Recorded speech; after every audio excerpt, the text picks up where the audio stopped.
Students, आप सभी का स्वागत है मेरे यूट्यूब चैनल पे।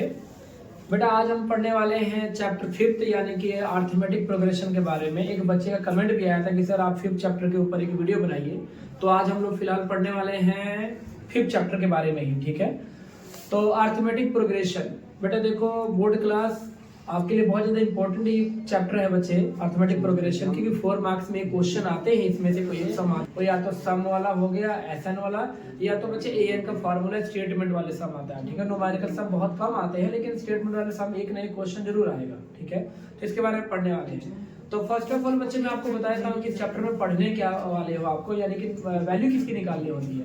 फर्स्ट ऑफ ऑल देखो बच्चे, A1, ठीक है, AN, उसके बाद बेटा N और D। आप सभी को बेटा ये 4 चीजों के बारे में पता होना चाहिए जब हम अर्थमेटिक प्रोग्रेशन के बारे में पढ़ते हैं। ठीक है बच्चे, A1 यानी कि A जिसे हम कहते हैं, उसे हम कहते हैं बेटा फर्स्ट टर्म। ठीक है, फर्स्ट टर्म। उसके बाद हमारा AN बेटा हमारे शो करता है लास्ट टर्म को, किसी भी AP का लास्ट टर्म को AN कहा जाता है।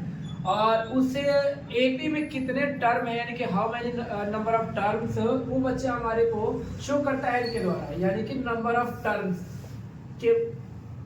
उसके बाद D जो है हमारा बच्चे, वो किसी भी दो कंटिन्यू AP के डिफरेंस को, यानी कॉमन डिफरेंस को बताता है, तो इसे हम कहते हैं कॉमन डिफरेंस, कॉमन डिफरेंस के बारे में।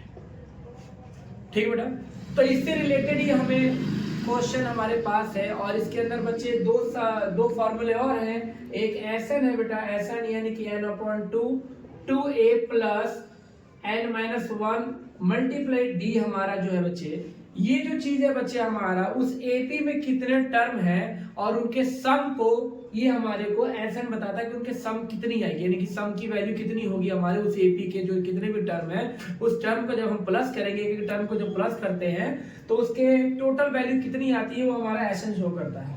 ठीक है, और नंबर ऑफ टर्म, उस टर्म की हर एक टर्म की वैल्यू को AN कहा जाता है बच्चे, नंबर ऑफ टर्म को N कहा जाता है।